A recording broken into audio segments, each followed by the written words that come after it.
On a chilly winter's day in the quaint village of Alvo de Serra, nestled in the shadow of the Dira de Ella mountain ranges in western Spain, Maria diligently tended to her farm, ensuring the well-being of all the animals under her care. The winter months were particularly harsh in this region, and Maria made it her priority to see to the comfort and health of her livestock, which included chickens, rabbits, and horses. Maria had called this farm home since childhood, sharing a deep connection with the land and its inhabitants, especially with her late father, Miguel. 10 years had passed since Miguel's passing, and Maria had taken over the farm, cherishing it as a tangible link to her father's memory. Miguel, a trained veterinarian, had dedicated his life to rescuing and rehabilitating animals, turning their farm into a sanctuary of sorts for wildlife in need. The local community had come to recognize the farm as a safe haven for injured animals, knowing that Miguel's expert care would nurse them back to health. Maria, however, felt a sense of inadequacy in filling her father's shoes. Despite her love for the animals and her desire to continue Miguel's legacy, she doubted her own abilities. She was not a veterinarian like her father, and she questioned whether she could uphold the same standard of care he had provided. Despite her doubts, Maria was determined to make a positive impact on her community and honor her father's memory. She continued to care for the animals on the farm, finding solace in their presence and hoping to find her own way to give back to the place that had shaped her. Maria had forged deep bonds with all the animals on her farm. From Curandria the duck to Thor the horse and Franny the goat, they were all childhood friends. However, it had been a while since a new animal had joined their family. Maria's knowledge of every nook and cranny of the property was a testament to her father's teachings, and she cared for it with the same level of dedication he had shown her. As she went about her morning routine, thoughts of her future weighed on her mind. Should she stay in the village and continue her life there, or should she follow the path of many of her friends and seek opportunities in the city? These thoughts lingered as she gathered eggs from the chicken coop and vegetables from the garden for breakfast. Halfway between the field and her cozy house, Maria heard a faint noise coming from a pile of leaves under a tree. Intrigued, she approached to investigate. Her curiosity piqued. Maria was rarely caught off guard, knowing everything that went on around the farm. As she drew nearer, the noise became clearer, resembling a soft whimpering. Was it one of her animals in distress, or perhaps a visitor seeking help?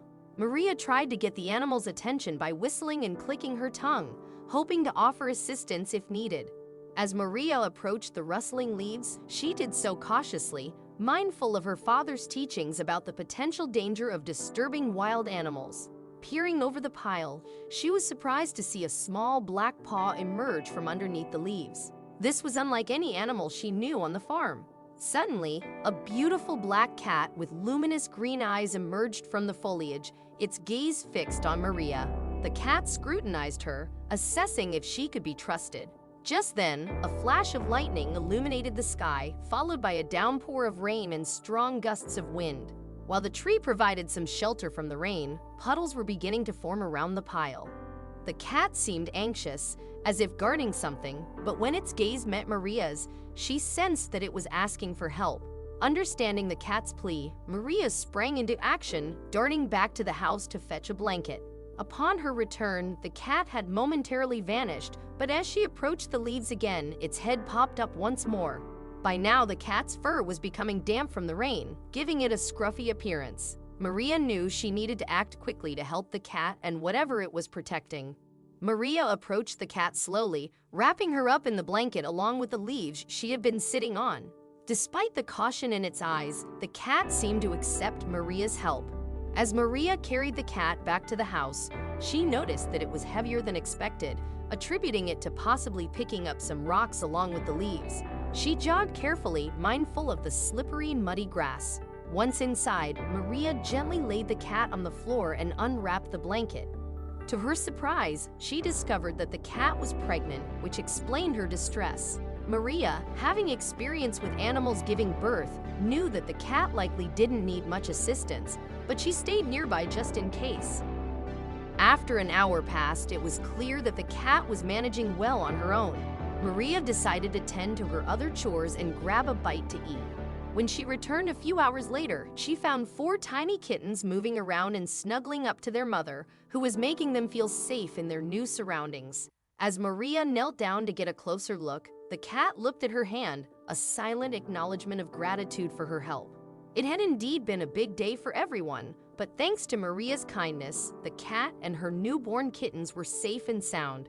Having earned the cat's trust, Maria sat down to play with the sleepy kittens. However, to her surprise, the mother cat suddenly stood up and made her way to the door. "Hey, where are you going?" Maria called out, but the cat gave her one last glance before leaping onto a table and slipping out through a crack in the window. Maria couldn't believe that the cat had left her with the kittens to raise on her own. After ensuring that the kittens were fast asleep, Maria decided to venture out into the rain to search for the cat. Donning her rain jacket, she braved the heavy downpour and strong winds in search of any sign of the black cat.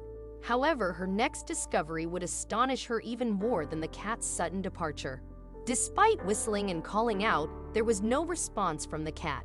Maria suspected that it had found shelter somewhere, but it wasn't in the pile of leaves where she had first found it. After checking a shed, she made her way to one of her father's old trailers. Peering underneath, she was startled to see the black cat again, surrounded by a group of other black animals, all cuddling up to her. Maria initially wondered if the cat had given birth to more kittens outside, but upon closer inspection, it became clear that these were not kittens at all. They sported sharp, wavy spikes along their backs, with beady little eyes and small gray feet. They were hedgehogs. Maria couldn't believe her eyes. In all of her 28 years living on the farm, she had never encountered such a sight. The black cat was tending to the hedgehogs as if they were her own kittens. "All right, everyone inside," Maria commanded firmly. While a couple of the hedgehogs turned towards her voice, most remained close to the cat, reluctant to move. Undeterred, Maria fetched another blanket from inside and carefully scooped up all the hedgehogs. Their prickly skin felt strange against her hands as she carried them indoors. Once inside, Maria placed them in a spacious wooden crate, lined with the blanket for comfort. With them all gathered in front of her, she counted them. There were 8 hedgehogs, all seemingly babies.